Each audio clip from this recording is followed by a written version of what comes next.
Bismillahirrahmanirrahim. Assalamu alaikum everyone. So today we are going to start one of the important and interesting unit from the TLP, which is the Bloom's taxonomy of learning. So before starting, let me ask you something. Imagine करें एक student हो, उसने अपने books के 100 pages या फिर 50 pages याद कर लिए हो, मेमोराइज उसको हो गए हो, या फिर चले आपको डिजीज की डेफिनेशन आ गई हो, या फिर ड्रग्स के नेम आपने याद कर लिए हो, तो क्या आप कह सकते हैं कि हाँ मेरी कंप्लीटली लर्निंग हो गई है? The answer is obviously no. क्योंकि रियल लर्न जो है वो सिर्फ मेमोराइजेशन नहीं है। चीज़ों को याद करना ये लर्निंग नहीं होती। It is about understanding the concept. फिर आप उस नॉलेज को अप्लाई करते हो, उसके थ्रू सिचुएशन को एनालाइज करते हो। You become the critical thinker. Then उसी के बेस पर आप डिसीजन लेते हो। और मोस्ट इम्पॉर्टेंट थिंग इज उसी नॉलेज को लेकर आप कुछ न्यू चीज़ें क्रिएट करते हो। ये सारी होती है learning. It's basically a journey. और यही सारी चीज़ें हमें ब्लूम्स टेक्सोनॉमी से मिलती है। जो एजुकेशन के एक्सपर्ट थे उनका भी यही क्वेश्चन था कि क्या लर्निंग सिर्फ यही है कि चीज़ों को याद करना?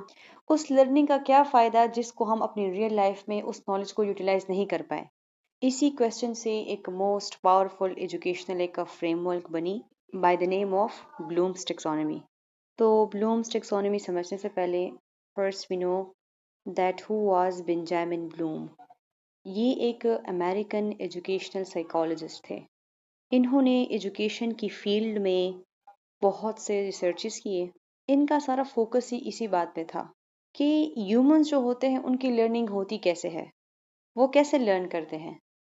वैसे ये भी एक बहुत वैलिड पॉइंट है, आप खुद भी देखें ना।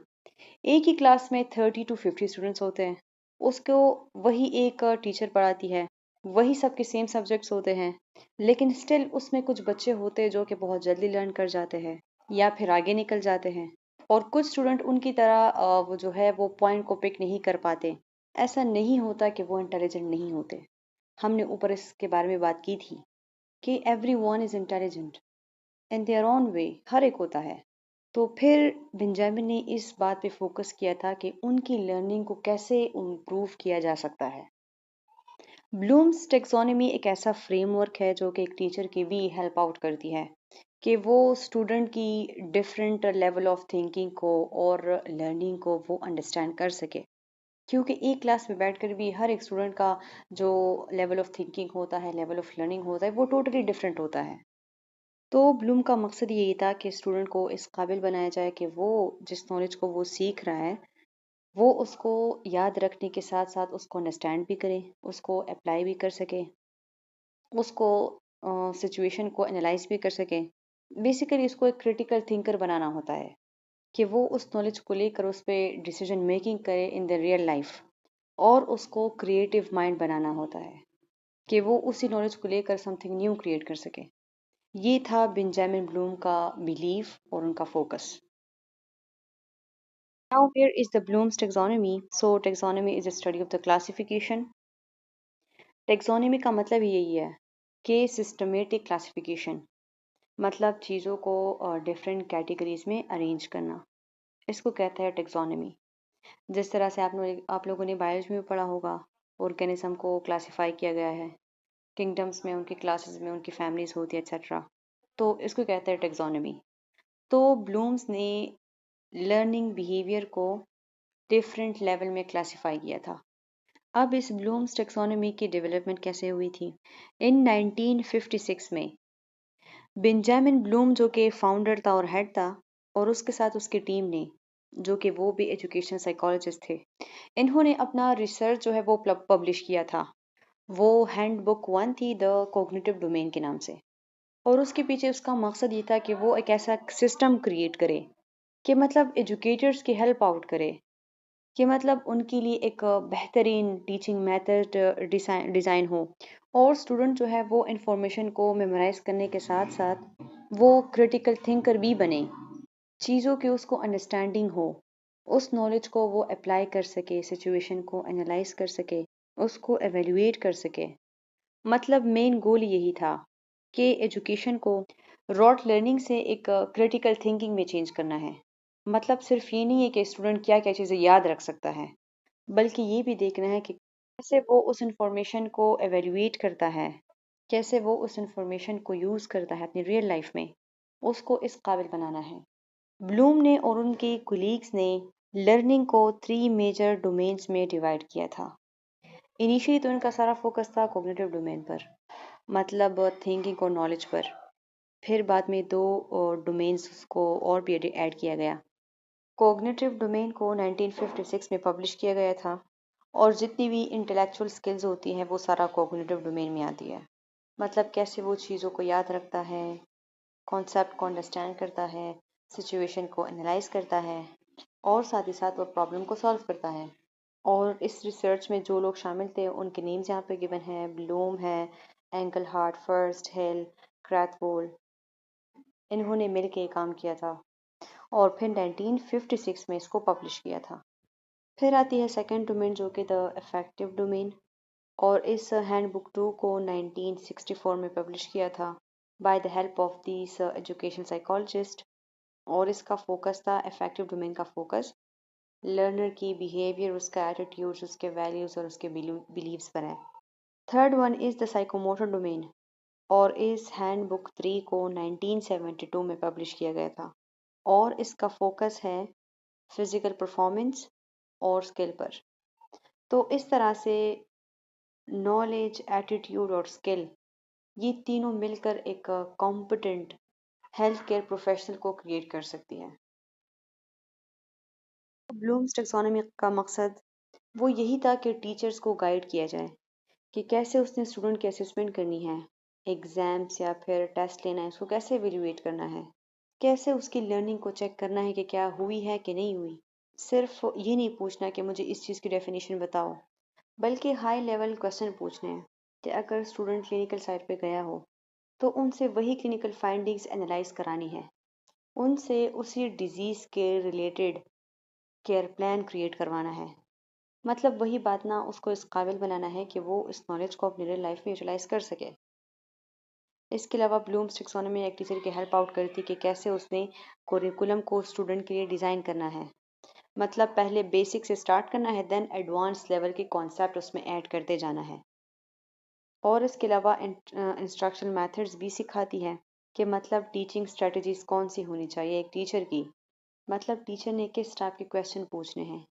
बस इन शॉर्ट मकसद यही था सबका कि एक स्टूडेंट की थिंकिंग को डेवलप करना था, कि मतलब चीज़ों को याद करने के साथ साथ वो उसमें इतना एक्सपर्ट हो कि वो इस टॉपिक को लेकर रीजनिंग कर सके, एनालाइज कर सके उस सिचुएशन को, उस नॉलेज को लेकर वो डिसीजन ले सके अपनी लाइफ में। सो यही था ब्लूम्स टेक्सोनोमी का purpose, learning everything by using 3H, जिसका मतलब है head, hand and heart. Cognitive domain जो है वो माइंड के साथ रिलेटेड है, हेड के साथ रिलेटेड है। साइकोमोटर डोमेन जो है वो स्किल्स के साथ, परफॉर्मेंस के साथ, मतलब हैंड की मूवमेंट के साथ रिलेटेड है, कि मतलब किस तरह से आप कोऑर्डिनेशन में काम करते हैं। और इफेक्टिव डोमेन आपके हार्ट के साथ। तो इन 3H के थ्रू आप अच्छे से चीज़ें लर्न कर सकते हैं। उन्हीं डोमेन्स को यहाँ पे दोबारा बताया गया है कि कॉग्निटिव डोमेन्स में क्या क्या चीज़ें आती है। जितनी भी इंटेलेक्चुअल स्किल्स होती है, नॉलेज एंड थिंकिंग, चीज़ों को याद करना, चीज़ों को समझना, एनालाइज करना, डिसीजन मेकिंग, सारा कॉग्निटिव डोमेन में आता है। मतलब जिसमें आपका माइंड इन्वॉल्व हो। इफेक्टिव डोमेन में वही feelings, emotion, behaviour, attitudes, feelings, आप किन चीज़ों को वैल्यू देते हैं, आपके क्या बिलीव्स है, पेशेंट को लेकर आपका उसको सिंपैथेटिक होना, केयर करना, एसओपीज़ का ख्याल रखना, रिस्पॉन्सिबल होना, ये सारे इफेक्टिव डोमेन में आता है। और साइकोमेट्रिक डोमेन में मैनुअल और फिजिकल स्किल्स, मतलब आपकी परफॉर्मेंस, कि कैसे आप एक काम को प्रोफेशनल तरीके से करते हैं। अब इन डोमेन्स को पढ़ते हैं इन डिटेल। यहाँ पर गिवन है ओल्ड ब्लूम्स टेक्सोनोमी। हमने ऊपर भी बात की ना, इनिशियली का सारा फोकस कहाँ पर था, कॉग्निटिव पर था। दैट्स व्हाई इन 1956 इन्होंने पहली हैंडबुक 1 पब्लिश की थी द कॉग्निटिव डोमेन के नाम से। फिर बाद में इन 2001 में इसको फिर मॉडिफाई किया गया था। बस थोड़ी सी इनमें चेंजेस लाई गई, बाकी ये इफेक्टिव और साइकोमोटर डोमेन ये बिल्कुल सेम ही रहे। पहले हम डिटेल से बात करेंगे अबाउट द कॉग्निटिव डोमेन कि ओल्ड क्या थी और रिवाइज ब्लूम टेक्सोनोमी क्या हुई। इस स्लाइड्स में अच्छे से एक्सप्लेन है। तो कॉग्निटिव डोमेन जो कि मेंटल स्किल के साथ रिलेटेड है, और ओल्ड लेवल में हमारे पास फर्स्ट है नॉलेज। मतलब एक स्टूडेंट जो है वो डेफिनेशन को या फिर फैक्ट्स को, टर्म्स को वो रिकॉल करता है। इस लेवल में इस लेवल में वो सिर्फ इंफॉर्मेशन को याद रखता है। सेकेंड वन इज द कम्प्रिहेंशन, कि मतलब वो इस इंफॉर्मेशन को समझता है, अंडरस्टैंड करता है, वो उसको प्रॉपरली इवन एक्सप्लेन भी कर सकता है, वो उस काबिल हो, उसको उस कॉन्सेप्ट की, उस चीज़ की इतनी अच्छे से समझ आ गई हो, मतलब उसकी अंडरस्टैंडिंग बिल्ड हो गई हो। फिर थर्ड लेवल है एप्लीकेशन, कि मतलब वो उस नॉलेज को, वो उस इंफॉर्मेशन को अपनी रियल लाइफ सिचुएशन में भी यूटिलाइज कर सकता है, मतलब वो उस नॉलेज को अप्लाई भी कर सके। Knowledge becomes action. For example, अगर एक स्टूडेंट को हैंड हाइजीन का पता है, उसको अगर सिखाया गया है, तो वो अब उसको प्रॉपरली कर भी सकता है। और या फिर पेशेंट के पास जाने से पहले और पेशेंट को अटेंड करने के बाद वो प्रॉपरली हैंड हाइजीन का ख्याल रखता है। इसको कहते हैं एप्लीकेशन या फिर applying. Then fourth level is analysis. और एनालिसिस का क्या मतलब है कि इंफॉर्मेशन को पार्ट्स में डिवाइड करना और फिर ये चेक करना कि उन पार्ट्स का एक दूसरे के साथ क्या रिलेशन है। काज एंड इफेक्ट के बेस पे आपने चेक करना है। और यही वो स्टेज है जहाँ से क्रिटिकल थिंकिंग स्टार्ट होती है। लाइक देखिए, फॉर एग्जांपल एक पेशेंट को ना फीवर भी हो, हार्ट रेट भी ज़्यादा हो और ब्लड प्रेशर लो हो, तो अब नर्स जो है वो सारी इस सिचुएशन को एनालाइज करती है और फिर इन सारी इन्फॉर्मेशन को एक दूसरे के साथ कनेक्ट करती है कि क्या कोई इन्फेक्शन या फिर क्या रीज़न है। काज और इफेक्ट के बेस पर उसने कनेक्ट करना है, इन्फॉर्मेशन को रिलेट करना है उसको। इसको कहते हैं एनालाइजिंग।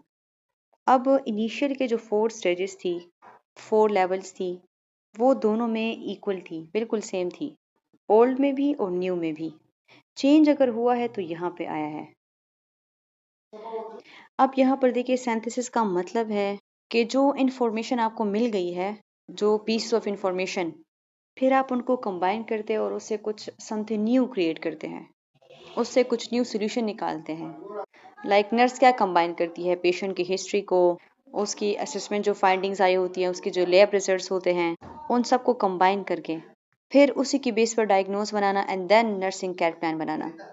और ओल्ड वर्जन का हाईएस्ट लेवल था एवेल्युएशन, कि मतलब फिर आप जजमेंट करते हैं कि जो आपने डिसीजन यहाँ पे लिया था, जो आपने केयर प्रोवाइड किया था, जो आपने डिसीजन लिया था, क्या उससे इम्प्रूवमेंट हुई है भी कि नहीं। ये आप चेक करते हैं इन एवेल्युएशन लेवल पर। देखिए, सबसे पहले और बिगेस्ट चेंज जो यहाँ पे आई थी वो थी, ओल्ड वर्जन में जो है वो नाउन का यूज़ किया गया था। यहाँ पे देखें, नॉलेज, कंप्रिहेंशन, एप्लीकेशन, एनालिसिस, ये सारे नाउन हैं, जबकि रिवाइज्ड में एक्शन वर्ब का यूज़ किया गया। Remembering, understanding, applying, analysing, because learning is an active process. इसके अलावा और लेवल्स तो सारी सेम थी ना। अब चेंज अगर आई है तो इन दो में। ओल्ड में क्या थी, पहले सिंथेसिस थी, देन हाईएस्ट लेवल क्या, इवेल्युएशन थी। जबकि न्यू में पहले इवेल्युएटिंग को रखा गया, टॉप पर क्रिएटिंग को रखा गया। क्यों? क्योंकि जब आप इंफॉर्मेशन को एनालाइज करते हैं, मतलब उसको पार्ट्स में डिवाइड करना, देन उसके काज और इफेक्ट को ढूंढना, कि मतलब ये आप आइडेंटिफाई कर सके कि पॉसिबल जो प्रॉब्लम है वो क्या है।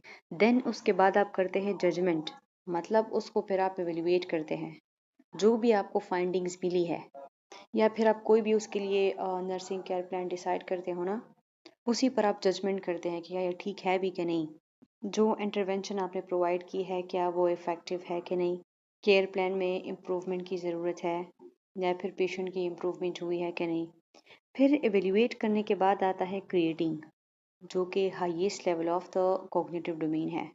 मतलब जाहिर सी बात है, आप एक सिचुएशन को एवेल्युएट कर लेते हैं, आप उससे कुछ ना कुछ न्यू सीखते ज़रूर है।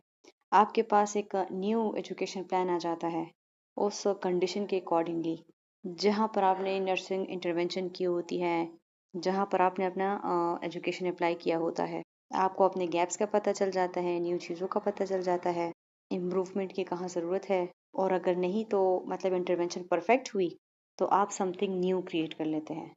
क्योंकि किसी न्यू चीज़ का क्रिएट करना ये थिंकिंग का सबसे हाईएस्ट लेवल है। तो एक पर्सन जो है वो फर्स्ट उसको एवेल्युएट करता है, फिर उसके बाद उसको कुछ न्यू मिल जाता है, वो समथिंग न्यू क्रिएट करता है। तो यही था इसका रिवाइज्ड वर्जन, जो कि 2001 में इसको रिवाइज किया गया था, द कॉग्निटिव डोमेन को। यहाँ पर वही सारी डोमेन्स दोबारा गिवन है। अच्छा, इन इफेक्टिव और साइकोमोटर डोमेन को आगे डिटेल के साथ डिस्कस करेंगे, जिस तरह से हमने कॉग्निटिव डोमेन किया। ठीक है, सो नेक्स्ट इज उसी रिवाइज्ड ब्लूम्स टैक्सोनॉमी को इन डिटेल यहाँ पे दोबारा डिस्क्राइब किया गया है विद एग्जांपल। कॉन्सेप्ट एक ही है, बस थोड़ा चीज़ों को कॉम्प्लेक्स दिखा के पेश किया गया है। ठीक है, अब यहाँ पर देखिए वही 6 लेवल है। स्टार्ट कहाँ से होता है? Lowest level which is the remembering. Action verb का यूज़ किया गया है। इसमें एक स्टूडेंट क्या करता है, जो प्रीवियसली नॉलेज उसने उस टॉपिक के रिलेटेड कुछ भी पढ़ा हो, वो उसको जस्ट रिकॉल करता है। और यहाँ पर उसके कॉमन एक्शन वर्ब्स गिवन है कि मतलब डिफाइन करो, लिस्ट बनाओ, रिपीट करो, रिकॉल करो, मेमोराइज। इसके अलावा लिस्ट, आइडेंटिफाई, यही सारी। सेकेंड लेवल वही अंडरस्टैंडिंग का है कि स्टूडेंट उस कॉन्सेप्ट को, उस आइडियाज़ को खुद ही अपने वर्ड्स में एक्सप्लेन कर सकता है, उतनी मतलब उसकी अंडरस्टैंडिंग बिल्ड हो गई होती है। और यहाँ इसके एक्शन वर्ब्स गिवन है कि डिस्क्राइब करो, क्लासीफाई करो, एक्सप्लेन करो, पैराफ्रेज करना चीज़ों को। देन थर्ड लेवल वही अप्लाइंग का है, जो नॉलेज इसने लर्न किया होता है उसको कैसे अपनी रियल लाइफ में अप्लाई कर सकता है, लाइक यूज़ करना, चूज़ करना, डिमॉन्स्ट्रेट, सॉल्व, राइट। ये इसके एक्शन वर्ब्स है। फॉर एग्जांपल एक स्टूडेंट जो है वो मेडिकेशन की कैलकुलेशन का फार्मूला जानता हो। अब नॉलेज तो उसके पास है, फार्मूला तो उसका पता है, फिर आप उसको रियल पेशेंट की डोज का बताते हैं और देन उसका पूछते हैं कि आप इसका डोज मुझे कैलकुलेट करके बताएं, तो इसको कहते हैं अप्लाइंग। देन वही एनालाइजिंग, कि उस इंफॉर्मेशन को पार्ट्स में डिवाइड करना और हर एक का दूसरे के साथ रिलेशनशिप चेक करना, ये कैसे वो एक दूसरे के साथ रिलेट करते हैं।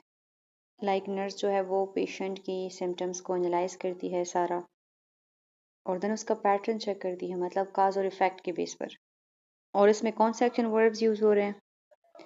कंपेयर करना, कंट्रास्ट करना, experiment, examine, differentiate and etcetera.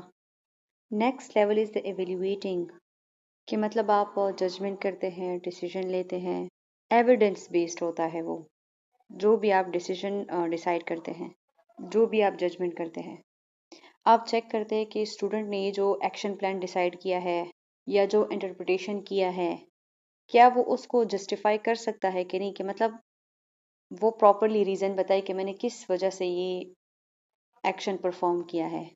और अगर वो रीज़न बताए भी तो वो एविडेंस बेस्ड होना चाहिए, मतलब क्लिनिकल जजमेंट करता है वो। और यहाँ पर इसके एक्शन वर्ब्स गिवन है। And the top level is the creating. यहाँ पर एक लर्नर जो है वो एक क्रिएटर बन जाता है, कि वो इन सारी इंफॉर्मेशन को कंबाइन करके समथिंग न्यू क्रिएट कर लेता है। कुछ न्यू स्ट्रेटजी उसने डेवलप की होती है, या कुछ न्यू केयर, या इसके अलावा कुछ न्यू पेशेंट का एजुकेशन प्रोग्राम। और यहाँ इसके एक्शन वर्ब्स गिवन है, construct, create, design, develop, formulate, right. तो ये सारा है कॉग्निटिव डोमेन। वही सारे एक्शन वर्ब्स यहाँ पे दोबारा गिवन है, जिसके आप फर्दर और भी एक्सप्लोर कर सकते हैं।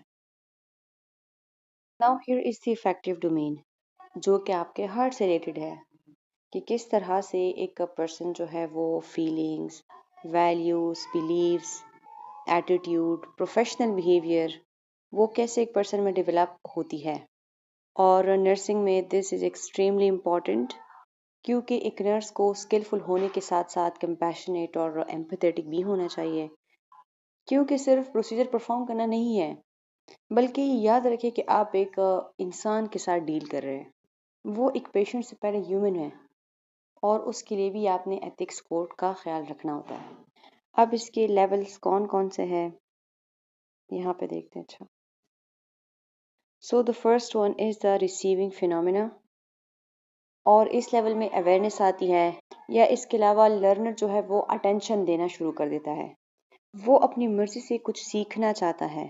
और ये सारे उसके एक्शन वर्ड्स हैं कि वो एक्सेप्ट कर लेता है, वो अवेयर हो जाता है, सुनता है किसी लेक्चर को, चीज़ों को नोटिस करने लग जाता है। अगर कोई इसे कुछ बता रहा है या फिर टीचर उसे लेक्चर भी दे रही है तो उसको वो अटेंटिवली सुनता है, उस इंफॉर्मेशन को विलिंगली वो रिसीव करता है। तो इस स्टेज में वो सिर्फ अटेंशन देना शुरू हो जाता है। The next one is the responding, जिसमें वो रिस्पॉन्ड देना शुरू हो जाता है, मतलब एक्टिव पार्टिसिपेशन करता है।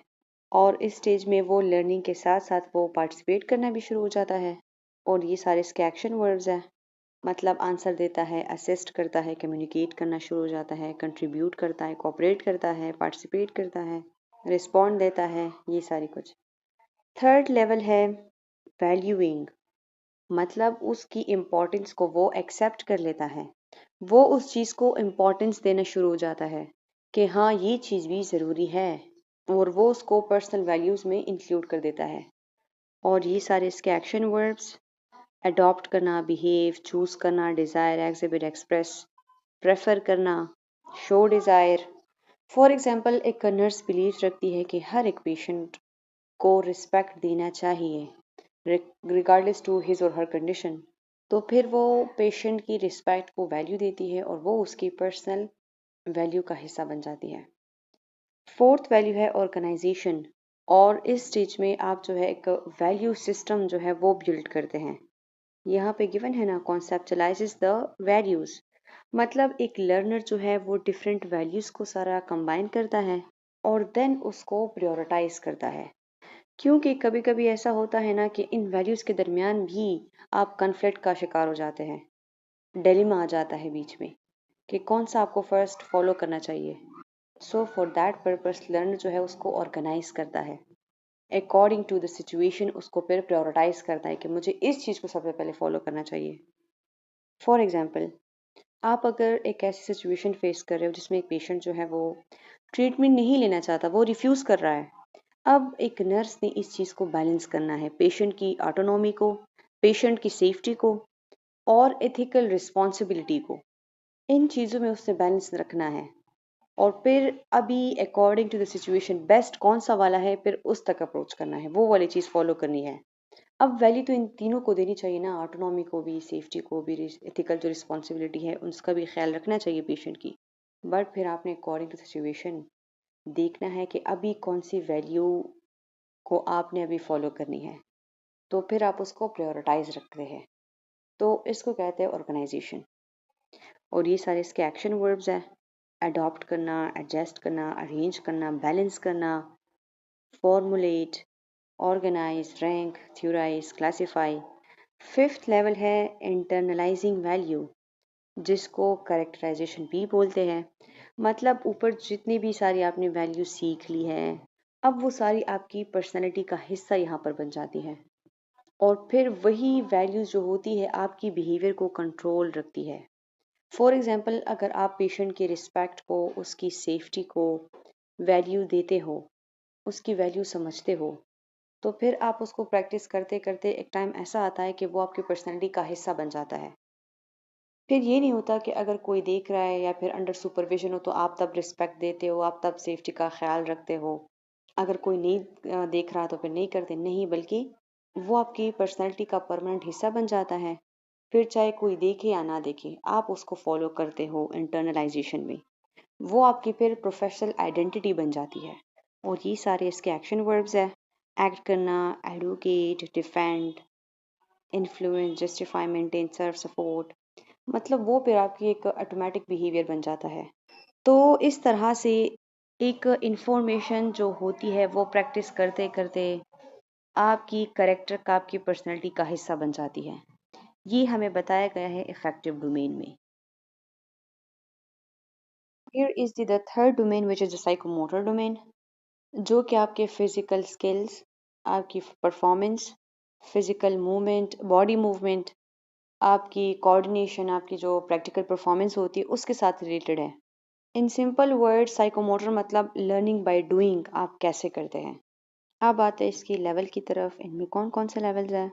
अच्छा, important point is develop by Dave 1970। अब साइकोमोटर डोमेन के फ्रेमवर्क को जो है वो डेव ने डेवलप किया था। अब सवाल ये है कि इसको फिर ब्लूम्स टेक्सोनोमी क्यों कहते हैं, इसका हिस्सा ही क्यों है। ये जो 3 लर्निंग ऑब्जेक्टिव्स हैं ना टेक्सोनोमी के, जो कॉग्निटिव थे, इफेक्टिव और साइकोमोटर, ये 3 ऑब्जेक्टिव दिए ही ब्लूम्स और उसकी टीम ने थे इन 1956 में। फिर इन 1956 में इनका जो सारा फोकस था वो था कॉग्निटिव डोमेन पर। इन्होंने उनका फ्रेमवर्क जो है वो तैयार कर दिया था ब्लूम्स और उसकी टीम ने। ठीक है, ऑब्जेक्टिव्स पहले से रेडी किए थे, जो कॉग्निटिव, इफेक्टिव और साइकोमोटर थे, ये पहले से रेडी कर दिए थे ये 3 ऑब्जेक्टिव्स। अब इनके फ्रेमवर्क पे काम करना था, मतलब जो इनके लेवल्स थे। अब जो कॉग्निटिव और इफेक्टिव थे इसमें ब्लूम और उसकी टीम जो है वो इंक्लूडेड थी। फिर साइकोमोटर डोमेन को इन 1970 में डफ ने डेवलप किया था, इसके फ्रेमवर्क को, इसके लेवल्स को। तो ओवरऑल कॉन्सेप्ट के लिए, ऑब्जेक्टिव्स के लिए क्रेडिट आज भी ब्लूम टेक्सोनोमी को ही जाता है। ठीक है, तो फाउंडेशन ब्लूम्स टेक्सोनोमी ने रखी थी। बाकी उसकी स्टडीज को, उसके फ्रेमवर्क को एक्सटेंडेड जो है वो बाद में डिफरेंट रिसर्चर्स ने किया था। तो साइकोमोटर डोमेन का जो फोकस है वो था फिजिकल परफॉर्मेंस पर, मैनुअल वर्क पर, फिजिकल मूवमेंट पर, और इसको फिर मॉडर्न स्किल्स पर भी अप्लाई किया जा सकता है, चाहे फिर वो कम्युनिकेशन टेक्निक्स हो, कोई भी टेक्निकल प्रोसीजर हो। तो आते हैं उनकी लेवल्स की तरफ। ठीक है, so there are 5 levels and the first one is the imitation, जो कि बिगनिंग लेवल है, जिसमें एक लर्नर क्या करता है, चीज़ों को कॉपी करता है, ऑब्जर्व करता है। वो अपनी सीनियर्स को, वो अपनी टीचर्स को, दूसरी नर्सेस को देखकर कि वो कैसे आईवी इंजेक्ट कर रही है, फिर वो उनकी ड्रेसिंग कर रही है, उन चीज़ों को वो सारा ऑब्जर्व करता है, फिर कॉपी करता है। और ये सारे इसके एक्शन वर्ब्स हैं, कॉपी करना, फॉलो करना, replicate, repeat, adhere. Second level is the manipulation. इसमें जो लर्नर होता है वो इंस्ट्रक्शंस को फॉलो करके एक स्किल को परफॉर्म करता है। इस स्टेज में डेमोन्स्ट्रेशन की कोई ज़रूरत नहीं होती। जिस तरह से एक चेकलिस्ट होता है, स्टूडेंट को पता होता है फर्स्ट स्टेप ये है, सेकंड ये है, थर्ड ये है, तो उसी को देख कर ही वो एक स्किल को परफॉर्म करता है। और ये सारे इसके एक्शन वर्ब्स हैं। या तो फिर वो इंस्ट्रक्शन को देख कर स्किल को परफॉर्म करता है, या फिर अगर उसने इससे पहले अपनी टीचर्स को, सीनियर्स को देखा होता है, उसके स्टेप्स अगर उसको याद होते हैं, तो फिर वो उसी को याद करके वो उस स्किल को परफॉर्म करता है। थर्ड लेवल है प्रिसेशन, और इसमें लर्नर जो है वो एक्यूरेटली और इंडिपेंडेंटली वो एक स्किल को परफॉर्म करता है। और ये सारे इसके एक्शन वर्ब्स है, demonstrate, complete, show, perfect, calibrate या फिर कंट्रोल। वो रिलायबल तरीके से हर एक टास्क को फिर परफॉर्म करता है, मतलब एरर, इतनी एरर इसमें नहीं होती, टास्क को वो करेक्टली परफॉर्म करता है independently. Fourth level is articulation. Name से ही जाहिर है, कॉपी करना ना, सॉरी, कंबाइन करना। इसमें एक लर्नर जो होता है वो डिफरेंट स्किल को कंबाइन करता है, मतलब एट अ टाइम वो डिफरेंट स्किल को कंबाइन करके उसको परफॉर्म करता है।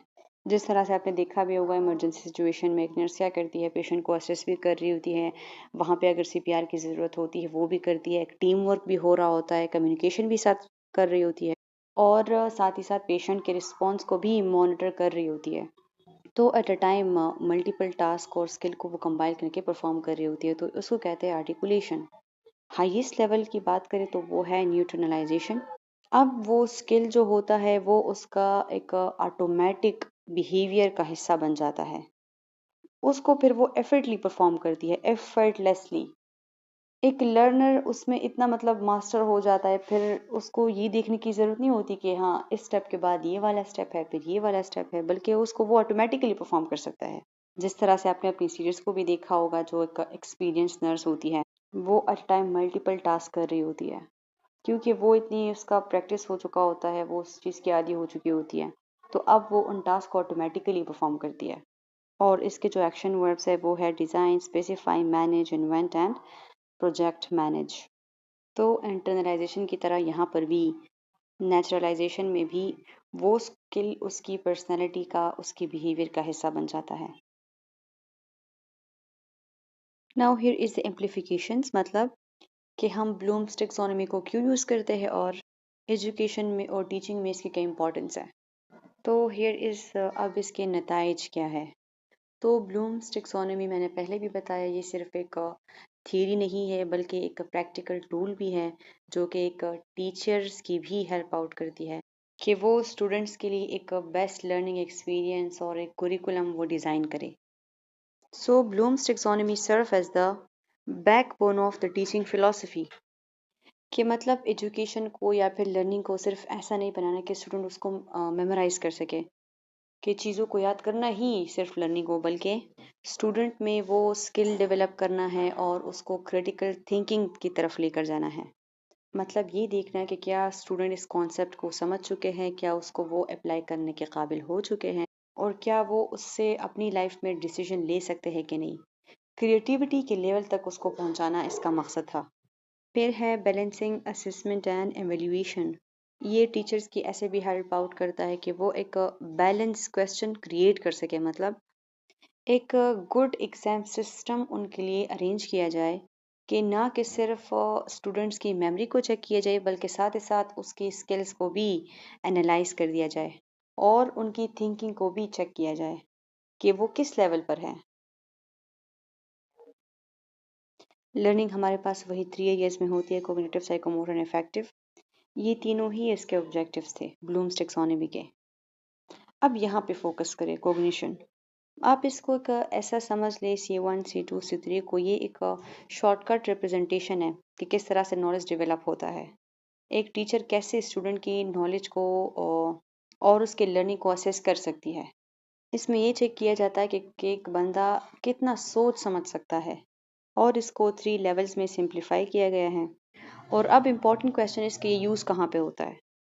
ये स्कूल में, मेडिकल कॉलेज में, इवन इंटरव्यू, CSS के एग्जाम्स में इसी पैटर्न से वो पेपर बनता है, ठीक है। हर टीचर का जो पेपर है वो इसी पे बनता है। आपने भी फोकस किया होगा, जो आपका कोर्स ग्रिड होता है और जो सेमेस्टर का कुरिकुलम होता है, वहां पर अगर आप फोकस करें ना, तो एक पे ब्लॉक पे C1 लिखा होता है, C2 C3। अब उसका मतलब क्या होता है, देखिए C1 यहाँ पर सारा बेसिक नॉलेज होता है, जिसको या तो स्टूडेंट्स ने पहले भी पढ़ा होता है या फिर कुछ शॉर्ट शीट डेफिनेशंस या फिर टर्म्स कह लो, उसको रिकॉल करना। जो भी ब्रेन में स्टोर इन्फॉर्मेशन होती है, बस उसको रिवाइज करना होता है। C1 की कैटेगरी में वही सारा कुरिकुलम वो ऐड कर लेते हैं, जो कि easy, it's a simplest type of the knowledge होता है।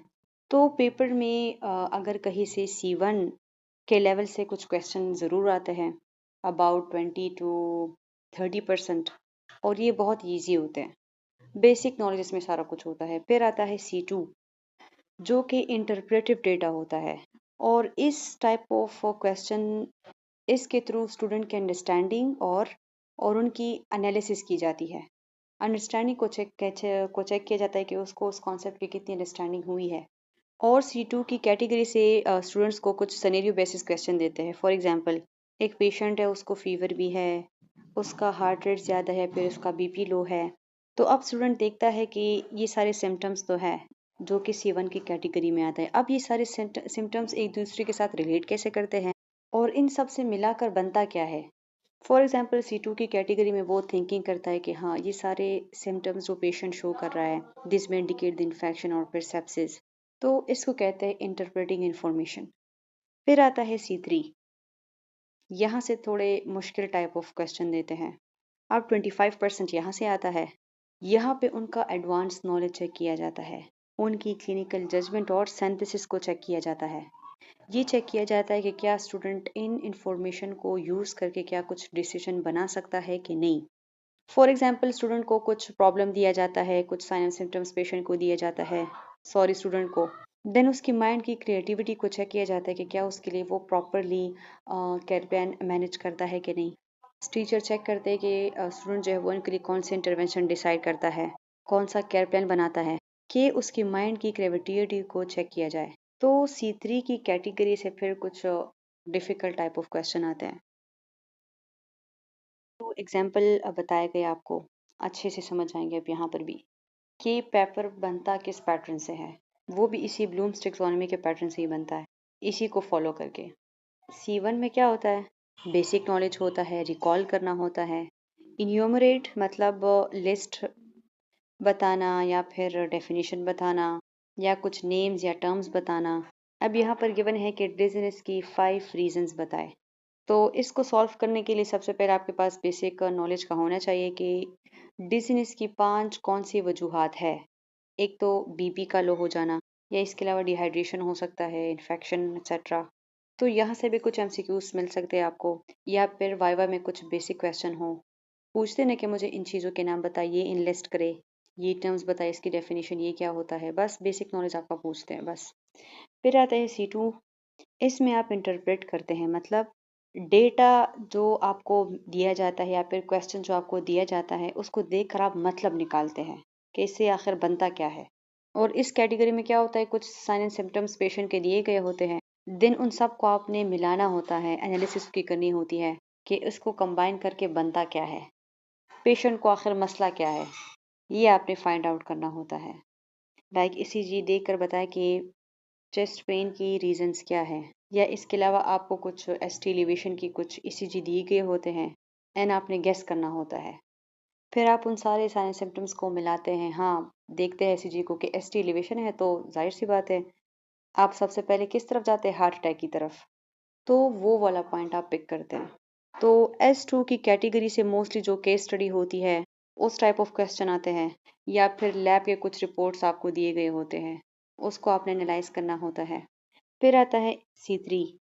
इसमें आप करते हैं डायग्नोस, मतलब आप सारी इंफॉर्मेशन को जोड़कर फिर उसके लिए कुछ डिसीजन डिसाइड करते हैं। आप यहाँ पर फाइनल डायग्नोस डिसाइड करते हैं कि पेशेंट के सिम्टम्स भी हैं, लैब रिपोर्ट्स ये कह रही है, पेशेंट के फिर ECG देखते हैं, तो इन सब को मिलाकर आप एक डायग्नोस बनाते हो फाइनल, और देन उसके लिए इंटरप्रिटेशन और केयर प्लान डिसाइड करते हो।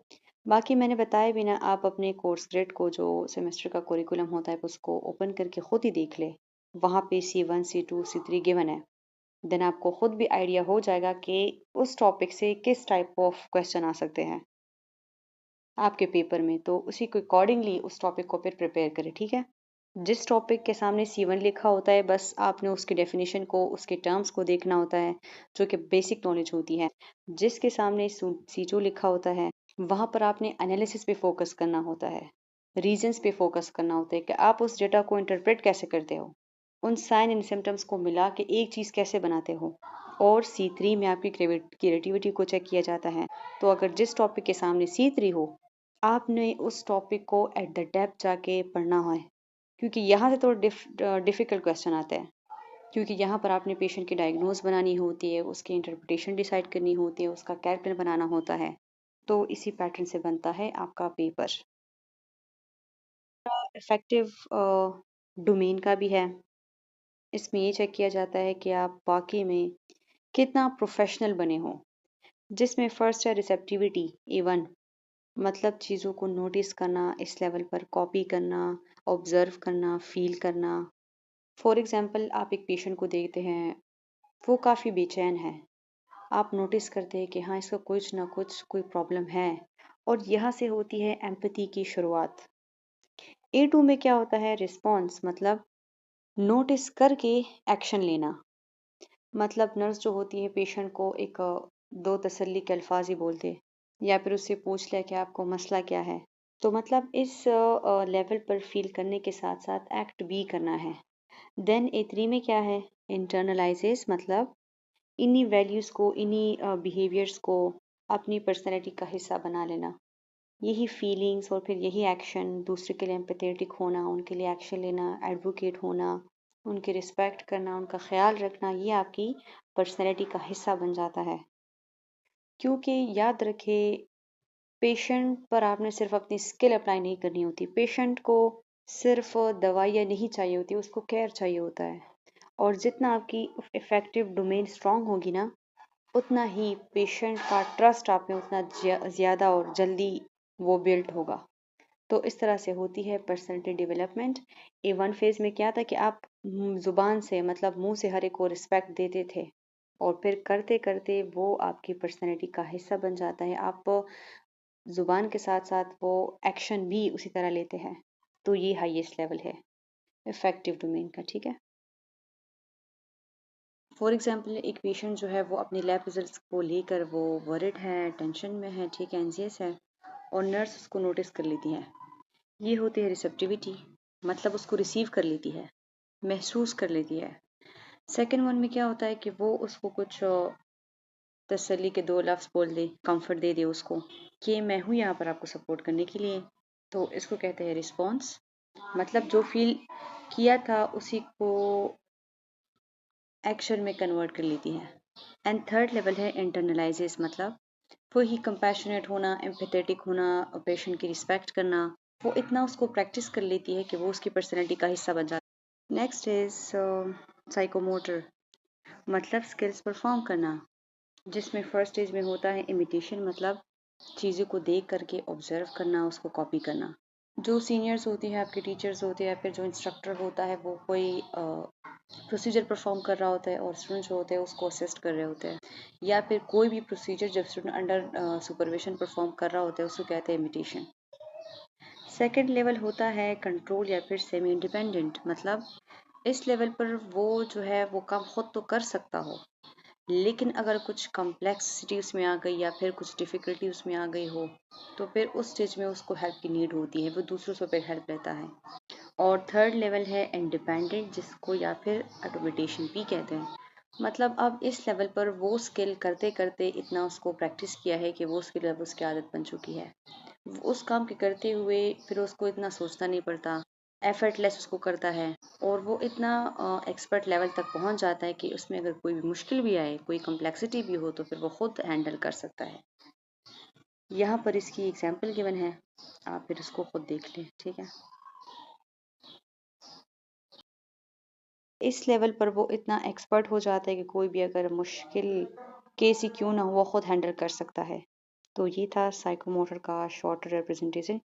यहाँ पे कुछ इसका एग्जांपल गिवन है, आप खुद देख लें, ठीक है। हम आते हैं स्मार्ट ऑब्जेक्टिव्स की तरफ। मतलब अब आपने स्टूडेंट के लिए बीइंग अ टीचर कैसे एक अच्छा और गुड टारगेट डिसाइड करते हैं, किस तरह का आप उसको ऑब्जेक्टिव्स देते हैं। सबसे पहले तो वो स्पेसिफिक होना चाहिए, बिल्कुल क्लियर होना चाहिए कि स्टूडेंट ने आखिर करना क्या है, क्या चीज़ अचीव करनी है, कौन सा स्किल सीखना है, कौन सा सब्जेक्ट। जनरल वर्ड्स का बिल्कुल यूज़ नहीं करना, लाइक अंडरस्टैंड, लर्न, नो, बल्कि स्पेसिफिक एक्शन वर्ब्स का यूज़ करना है, like demonstrate, analyse, identify, interpret. Second one is the measurable, मतलब ऐसा ऑब्जेक्टिव्स रखना है जो कि मेजरेबल हो, जो कि आप थ्रू नंबर्स या फिर प्रूफ दे सके, आप चेक कर सके कि क्या ये अचीव हुआ है भी कि नहीं, कि मतलब थ्रू थ्रू नंबर्स और परसेंट आप उसको मॉनिटर कर सके। इसके अलावा अचीवेबल हो, जो भी आप ऑब्जेक्टिव डिसाइड कर रहे हो वो रियलिस्टिक होना चाहिए, आपने हकीकत पसंद होना है, स्टूडेंट के लेवल के अकॉर्डिंगली ही होना चाहिए। Then next one is relevant, जो भी आप ऑब्जेक्टिव डिसाइड कर रहे हो वो लर्नर्स की नीड और उसके गोल्स के अकॉर्डिंगली ही होना चाहिए। And the last one is a time bound, आपने उसके लिए कुछ डेडलाइन जो होती है वो डिसाइड करनी होती है। अगर आप डेडलाइन डिसाइड नहीं करते ना, तो फिर यही होता है, स्टूडेंट कहते हैं कि आज का काम कल कर लेंगे, कल का काम परसों तक चला जाएगा, इस तरह। बल्कि आपने ये डेडलाइन रखनी होती है कि इस महीने की इस तारीख तक ये सारा कुछ अचीव होना चाहिए, ये काम होना चाहिए। तो आप लर्निंग ऑब्जेक्टिव्स डिसाइड कर रहे हो तो उसके लिए प्रिंसिपल कौन कौन से होने चाहिए। First one is this should be representative of the population, मतलब जो भी आपके टारगेट लर्नर्स हैं उसका जो भी लेवल है उसके अकॉर्डिंगली ही आपके ऑब्जेक्टिव्स भी होने चाहिए है। नर्सिंग स्टूडेंट के लिए अलग से होते हैं, एमबीबीएस स्टूडेंट के लिए अलग से होते हैं, स्पेशलिस्ट के लिए अलग से होते हैं। और दूसरी इम्पॉर्टेंट बात, इवन क्लास में भी टॉपर की थिंकिंग लेवल थोड़ी अलग सी होती है, और कुछ का पिक करना पॉइंट वो थोड़ा स्लो होता है। तो आपने ऐसा ऑब्जेक्टिव्स क्रिएट करना है कि आपके सारे लर्नर्स के लेवल के अकॉर्डिंगली ही हो। Second one is start with the blanket statement. Blanket statement क्या होती है, जो कि जनरल स्ट्रक्चर को प्रेजेंट करती है, जो बिल्कुल स्टार्ट वाला पॉइंट होता है ना, at the end of this lecture या this unit student will be able to, उसको कहते हैं ब्लैंकेट स्टेटमेंट। तो उसके लिए एक फार्मूला यूज़ करना है कि एट द एंड ऑफ, फिर उसके बाद टाइम पीरियड, कि कितने टाइम पीरियड के बाद, फिर लर्नर का जो लेवल है, मतलब सेकेंड सेमेस्टर के स्टूडेंट है, फोर्थ है, फिफ्थ है, फिर लिखना है will be able to, and then उसके बाद मयरेबल एक्शन, कि मतलब वो इस काम के काबिल हो जाएंगे। एक्शन वर्ब्स का मस्ट यूज़ करना है ऑब्जेक्टिव्स लिखते वक्त। इसको कहते हैं ब्लैंकेट स्टेटमेंट होना चाहिए कि मतलब हवाई बातें नहीं हो बल्कि उसको अचीव भी किया जा सके। फिर वही बात, clear target audience in mind, देखना है सारे स्टूडेंट को एक साथ लेके जाना है। क्योंकि मैंने बताया भी ना, लिखते वक्त आपने अपनी ऑडियंस को अपने जहन में रखना है कि मेरे ऑडियंस कौन है। हेल्थ वर्कर्स हैं, नर्सिंग स्टूडेंट्स हैं, एमबीबीएस के स्टूडेंट्स हैं। तो उसी के माइंड के लेवल के अकॉर्डिंगली ही उनके ऑब्जेक्टिव्स प्रिपेयर करने हैं। Should start with action verbs, noun का यूज़ नहीं करना, या फिर जो वीक वर्ब्स होते हैं उनका यूज़ नहीं करना, like know, knowledge, learn, understand, बल्कि स्पेसिफिक मेजरेबल आउटकम्स का यूज़ करना है जिसमें उनकी परफॉर्मेंस को ऑब्जर्व किया जा सके, like demonstrate, identify, analyse. Then है कंटेन इनफ ऑब्जेक्ट्स, इस तरह से इनफ ऑब्जेक्ट्स बनाने हैं कि उनकी सेमेस्टर में या उनके कुरिकुलम में जितना भी सारा स्किल्स आ रहे हैं वो सारे कवर हो सके उसमें। फॉर एग्जांपल एक के लेक्चर में 2 से 3 ऑब्जेक्टिव्स करने हैं। अगर आप 20 ऑब्जेक्टिव्स एक ही लेक्चर में कवर करेंगे तो फिर ना तो आप प्रॉपरली डिमॉन्स्ट्रेट कर पाएंगे, चेक कर पाएंगे, असेस कर पाएंगे स्टूडेंट के कि उसने सीखा क्या है, ना फिर स्टूडेंट उस तरह से सीख पाएंगे। And the last one is keep the objectives comprehensive and sufficiently global and not restrictive। मतलब स्टूडेंट को एक ही टर्म से रिलेटेड या फिर एक ही चीज़ के रिलेटेड उसको बाउंड नहीं करना कि स्टूडेंट जो है वो उसी तक ही रेस्ट्रिक्टेड रहे, कि बस जो टीचर ने बताया वो फिर उसी को ही यूज़ करे, वो टर्म्स ही यूज़ करे, वो क्रिएटिविटी को शो ही ना करे। लाइक फॉर एग्जांपल आपने कहीं पैरासीटामोल का लफ्ज़ बता दिया, बस स्टूडेंट हर कहीं यही चीज़ लिखे। इतना आपने स्टूडेंट को बाउंड नहीं करना बल्कि ग्लोबल रखना है। पैरासीटामोल के बजाय आप बताएं कि एंटीपायरेटिक ड्रग्स, तो इससे क्या फ़ायदा होगा, वो अल्टरनेट की तरफ जाएंगे, वो ऑप्शंस की तरफ जाएंगे, उसमें एक क्रिएटिविटी जो होगी वो डेवलप होना स्टार्ट हो जाएगी। इज़ द ब्लैंकेट स्टेटमेंट, यहाँ फर्दर एक्सप्लेन किया गया है। हर स्मार्ट ऑब्जेक्टिव की पहली लाइन ही यही होती है। इसके बगैर जो ऑब्जेक्ट होता है ना, ऑब्जेक्टिव वो अधूरा होता है, वो फिर मेजरेबल नहीं होता। इसका क्या मकसद होता है कि एक पढ़ने वाले को ना एक झटके में पता चल जाता है कि इसके ज़रिए कौन क्या और कब तक पढ़ सकता है, मतलब एट द एंड वो क्या कर पाएगा। So for that purpose objectives जो है वो डिज़ाइन किए जाते हैं और उसमें ब्लैंकेट जो स्टेटमेंट होता है वो सबसे इम्पोर्टेंट होता है। सो इसमें 4 फार्मूला आप समझ ले है और इसके 4 पार्ट्स है, जिसमें फर्स्ट है eight the end of. End of में आपने टाइम, सेशन, कोर्स और इसके अलावा रोटेशन की डेडलाइन वो मेंशन करनी है। For example eight the end of 2 weeks of clinical rotation, या फिर आफ्टर दिस सेशन या फिर दिस क्लास। सेकंड में आते हैं द लर्नर, इसमें उनका लेवल लिखना है। यहाँ पर आपने ऑडियंस का जो लेवल है वो टारगेट करना है, वो नेम लिखना है। चले एमबीबीएस के स्टूडेंट है या फिर नर्सिंग के 5th सेमेस्टर के स्टूडेंट हैं, तो मतलब कौन से स्टूडेंट्स हैं, कौन से स्कूल के कॉलेज के, आपने वो लिख लेने हैं, कौन सा ईयर है। Then next one is will be, shall be and should be. ये एबिलिटी वाला पार्ट है और ये फिक्स है। ये लिखते हैं ना, will be able to this, will be able to that. यहाँ पे नो, अंडरस्टैंड या फिर लर्न वाले वर्ड्स नहीं लिखते क्योंकि ये अनमेजरेबल है। एक्शन वर्ड्स आपने लिखने हैं, ठीक है। और वही चीज़ एबिलिटी, कि इसमें कौन सा स्किल डेवलप करना है एट द एंड, कि मतलब एट द एंड वो क्या कर पाएंगे। और ब्लैंकेट स्टेटमेंट के एंड में जो आप लिखते हो वही आपका एक्शन वर्ब्स होता है और वही आपका स्ट्रॉन्ग होना चाहिए। For example after this session 5th semester के students this will be able to, कि वो 2 ट्रायल्स के बाद मैनीक्वेंस पर वो सीपीआर परफॉर्म कर सके। तो इस तरह से आपने स्मार्ट ऑब्जेक्टिव डिसाइड करना है with a perfect and measurable action words. यहाँ पर वही चीज़ दोबारा गिवन है जो कोग्निटिव लेवल के 3 लेवल्स थे, उनके एक्शन वर्ब्स यहाँ पे गिवन है। और इसी एक्शन वर्ब्स को सामने रखते हुए फिर आपने उसी के लेवल का आंसर भी देना है। अगर सिर्फ डिफाइन का, लिस्ट का बता रहे हैं, नेम्स का बता रहे हैं, रिकॉल या रिपीट या रिलेट का, तो बस to the point basic knowledge आपने लिखना है और बस बात ख़त्म। अगर C2 के लेवल का बता रहे मतलब express, recognise, review, locate, report, तो यहाँ पर आपने फिर चीज़ें एक्सप्लेन करनी है, इंटरप्रेट करना है डेटा को, वजह बताना है यहाँ पर।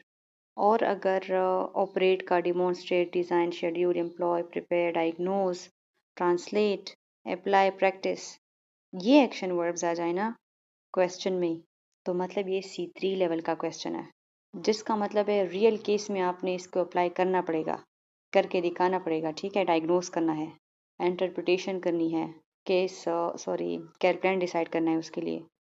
Now the last slide is to not use any of these objectives में कभी भी आपने ये वाले वर्ड्स यूज नहीं करने, ये अनमेजरेबल है, ये इसको मेजर नहीं किया जा सकता।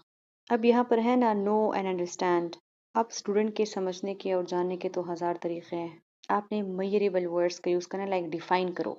डिफाइन में क्या होगा, स्टूडेंट से अब अगर आप वो चीज़ें डिफाइन कराएंगे ना, तब आपको उसके लेवल का पता चल जाएगा कि उसको आता है कि नहीं आता। इसी तरह यहाँ पर है ना इंजॉय या फिर अप्रिशिएट, अब ये तो दिल का हाल क्या कौन जान सकता है, कैसे आप उसको मेजर कर सकते हैं, तो यहाँ पर आपने डिमॉन्स्ट्रेट का वर्ड लिखना है। अब जब भी आप स्टडी करोगे ना, तो ई की टॉपिक को उन ऊपर की जो 3 लेवल्स है उसी की नज़र से देखो, कि क्या आप उसको डिफाइन कर सकते हैं, क्या आप उसको एक्सप्लेन कर सकते हैं, क्या आप उसको डायग्नोस कर सकते हैं अगर इस टाइप का कुछ पेशेंट आए आपके पास।